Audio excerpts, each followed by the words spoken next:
Assalamualaikum warahmatullahi wabarakatuh.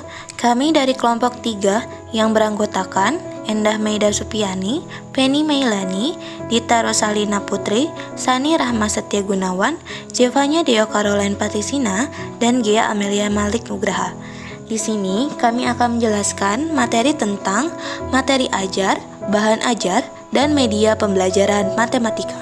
Yang pertama, media pembelajaran matematika. Pengertian media pembelajaran matematika menurut Antero tahun 2016, media merupakan pengantar pesan atau informasi yang dapat merangsang siswa agar mendapati rasa ingin belajar.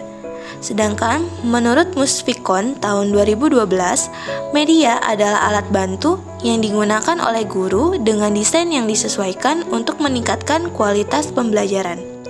Berdasarkan dua pengertian di samping, media pembelajaran adalah segala sesuatu yang digunakan dalam kegiatan pembelajaran yang berfungsi sebagai penyalur pesan atau informasi yang dapat merangsang pikiran, perasaan, minat, dan perhatian siswa sehingga proses interaksi dengan guru dapat tepat guna dan berdaya guna. Selanjutnya, manfaat media pembelajaran. Manfaat media pembelajaran menurut Arsyad Antika tahun 2016 itu yang pertama, memperjelas penyajian pesan dan informasi sehingga memperlancar proses dan hasil belajar. Yang kedua, meningkatkan dan mengarahkan perhatian siswa sehingga dapat menimbulkan motivasi belajar. Yang ketiga, mengurangi keterbatasan indera, ruang, dan waktu. Yang keempat, memberikan kesamaan pengalaman kepada siswa mengenai peristiwa-peristiwa di lingkungan mereka. Oke, selanjutnya di sini ada Suharjana pada tahun 2009 itu mengemukakan 7 poin manfaat alat peraga yang dapat dilakukan oleh guru di pembelajarannya. Yang pertama itu ada mempermudah dalam pemahaman konsep-konsep matematika. Maksud dari mempermudah pemahaman konsep ini itu misal ada guru yang ingin menerangkan konsep tentang bangun datar di materi bangun datar tersebut. Nah, guru itu bisa menuangkan konsep matematika materi dari bangun ruang itu ke dalam sebuah alat peraga yang ia akan peragakan di kelas. Jadi dengan adanya alat peraga tersebut, itu bisa mempermudah konsep matematika dalam materi bangun ruang itu terserap dengan baik oleh siswa. Nah, yang kedua, di sini ada memberikan pengalaman efektif bagi siswa dengan berbagai kecerdasan yang berbeda. Maksud dari efektif bagi siswa dengan kecerdasan yang berbeda itu sebenarnya bergantung dengan cara belajar siswa tersebut. Cara belajar siswa kan ada 3 ya, visual, audio, dan juga kinetik gitu. Nah, ketika visual itu alat peraga dapat berperan sebagai media pembelajaran yang baik untuk siswa visual karena siswa yang dengan pembelajaran visual itu dapat melihat langsung gitu ketika alatnya diperagakan oleh guru. Terus yang kedua itu audio itu dapat mempermudah mereka ketika gurunya menjelaskan tentang alat peraga yang ia peragakan di kelas. Nah, lalu yang ketiga yang kinetik itu efektif untuk siswa yang kinetik karena mereka bisa memperagakannya dengan sesuai instruksi gurunya gitu. Jadi mereka maju ke depan kelas, memperagakan atau mempraktikkan alat peraga yang dibawa oleh guru dengan instruksi gurunya juga. Terus yang ketiga, motivasi siswa untuk menyukai pelajaran matematika. Nah, ini sebenarnya subjektif, tapi guru juga bisa mengusahakan agar alat peraganya ini didesain dengan sedemikian rupa sehingga menarik gitu untuk siswa-siswa mendengarkan atau menyimak pembelajaran matematika yang ada di kelas. Lalu yang keempat, di sini ada memberikan kesempatan kepada siswa yang lebih lamban berpikir untuk menyelesaikan tugas dengan berhasil. Lalu yang kelima, ada memperkaya program pembelajaran bagi siswa yang lebih pandai. Nah, di poin keempat dan 5 ini, itu sebenarnya sama aja. Jadi dengan adanya alat peraga, itu guru kan memperagakan secara langsung nih. Nah, dengan adanya peragaan secara langsung di depan kelas, itu biasanya siswa akan lebih ingat gitu. Karena kan nggak setiap hari guru menggunakan alat peraga dalam penyampaian materinya, penyampaian bahan ajarnya. Nah, dengan adanya alat peraga ini, siswa akan lebih mudah ingat gitu. Jadi kan jarang-jarang nih pakai alat peraga. Nah, sekalinya pakai alat peraga itu biasanya lebih diingat sama siswanya kalau itu menarik. Terus yang keenam ada mempermudah abstraks. Ini sama kayak poin yang pertama. Jadi konsep dari matematika itu kan abstrak ya. Jadi dengan adanya alat peraga ini itu dapat mempermudah abstrak itu untuk diserap atau diterima oleh siswa. Lalu yang terakhir ada efisiensi waktu. Nah, memang ketika membuat alat peraga ini itu memerlukan waktu yang banyak. Tetapi efisiensi waktu di sini maksudnya itu lebih kepada siswa dalam memahami pembelajaran yang disampaikan oleh guru. Biasanya dengan alat peraga itu siswa tuh lebih mudah untuk paham konsepnya. Jadi mengefisiensi waktu siswa untuk paham apa yang dijelaskan oleh gurunya. Nah, selanjutnya ada tujuan penggunaan media pembelajaran menurut Sukayati pada tahun 2009. Yang pertama, ada memberikan kemampuan berpikir matematika secara kreatif. Maksudnya, itu ketika adanya konsep matematika, abstraksi matematika, itu dapat dikemas secara kreatif oleh gurunya ke dalam media pembelajaran. Jadi, dengan adanya media pembelajaran yang sudah dikemas oleh guru itu, diharapkan dapat memberikan kemampuan berpikir matematika secara kreatif untuk siswanya. Lalu yang kedua, di sini ada mengembangkan sikap yang menguntungkan ke arah berpikir matematika. Jadi, diharapkan dengan adanya media pembelajaran yang sudah dikemas oleh guru, itu dapat mengarahkan siswanya itu dapat berpikir secara matematika, gitu, matematis.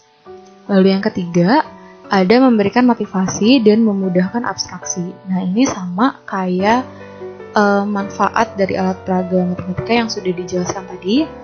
Itu jadi dengan adanya media pembelajaran itu diharapkan abstraksi matematika dan konsep matematika itu dapat dipahami secara baik oleh siswanya. Lalu yang keempat, ada menunjang matematika di luar kelas yang menunjukkan penerapan matematika dalam keadaan sebenarnya. Jadi diharapkan dengan adanya media pembelajaran itu, guru dapat memberikan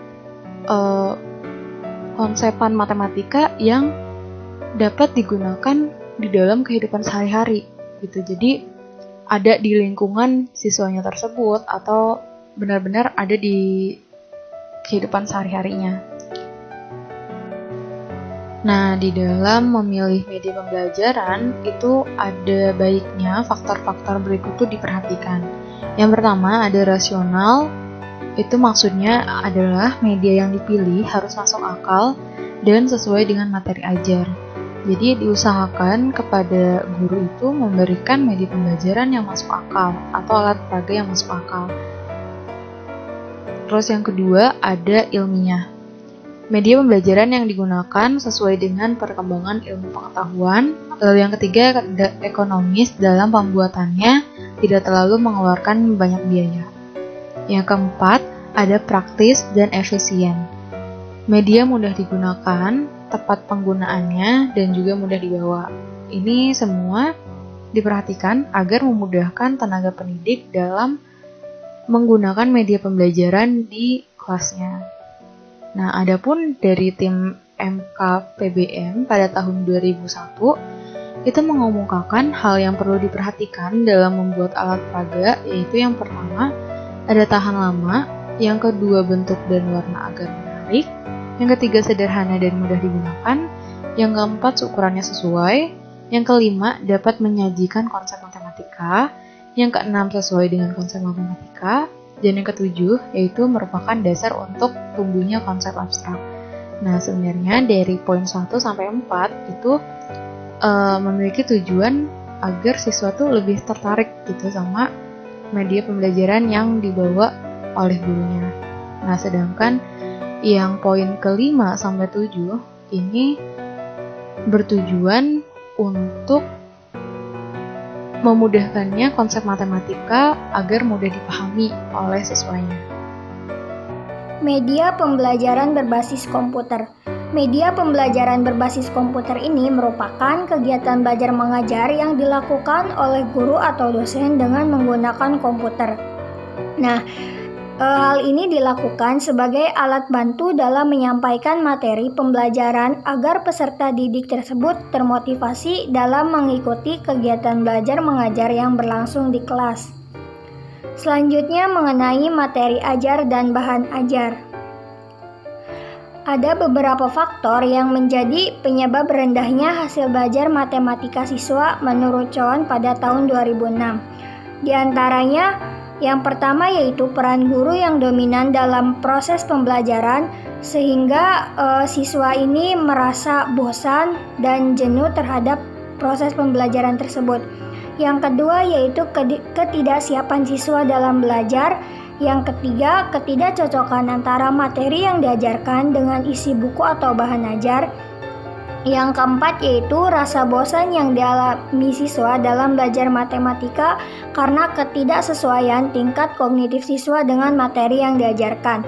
Dan yang terakhir yaitu kurangnya rasa percaya diri siswa terhadap kemampuan matematika mereka. Nah, terkait hal tersebut perlu adanya beberapa perbaikan baik dari proses pembelajaran maupun ketersediaan sumber belajar untuk siswa agar hasil yang diperoleh lebih maksimal lagi. Kemampuan guru dalam merancang ataupun menyusun materi atau bahan ajar menjadi salah satu hal yang sangat berperan dalam menentukan keberhasilan proses belajar dan pembelajaran, menurut Lestari 2013. Oleh karena itu, guru sebagai penyaji materi harus mampu memilih metode atau pendekatan yang sesuai dengan kondisi kemampuan siswa di dalam kelas, termasuk kesesuaian dalam mengembangkan materi atau bahan ajar untuk mendukung kegiatan pembelajaran tersebut. Menurut Egen dan Kauhak, Jacobsen 2009, ada beberapa hal yang harus dilakukan guru terkait dengan ketersediaan materi atau bahan ajar, yaitu yang pertama menyediakan beragam contoh dan representasi materi pelajaran pada siswa, yang kedua mendorong tingkat interaksi yang tinggi dalam proses pembelajaran, dan yang ketiga menghubungkan materi pelajaran dengan dunia nyata. Selanjutnya, pengertian bahan ajar. Menurut Depdiknas 2007, bahan ajar merupakan seperangkat materi yang disusun secara sistematis, baik tertulis maupun tidak sehingga tercipta lingkungan atau suasana yang memungkinkan siswa untuk belajar. Menurut Herman Hudoyo 1988, bahan ajar adalah pengetahuan, keterampilan, dan sikap yang harus dipelajari siswa dalam rangka mencapai standar kompetensi yang telah ditentukan. Bahan ajar memiliki arti yang sangat penting dalam proses pembelajaran. Salah satu manfaat penggunaan bahan ajar adalah dapat meningkatkan efektivitas pembelajaran serta memperbaiki kualitas pembelajaran terutama pada kurikulum 2013. Selanjutnya adalah bentuk bahan ajar. Bahan ajar ini memiliki berbagai macam bentuk. Yang pertama yaitu bahan ajar dalam bentuk bahan cetak. Contohnya seperti handout, buku, modul, lembar kerja siswa atau LKS, brosur, leaflet, dan wall chart. Kemudian bentuk audio contohnya seperti radio, kaset, CD audio, dan PH. Yang ketiga yaitu bahan ajar dalam bentuk audiovisual. Contohnya seperti video atau film dan VCD. Selanjutnya ada bentuk visual, yaitu contohnya adalah foto, gambar, dan model atau maket. Dan yang terakhir adalah bahan ajar dalam bentuk multimedia. Contohnya seperti CD interaktif, computer based, dan internet. Strategi memanfaatkan bahan ajar.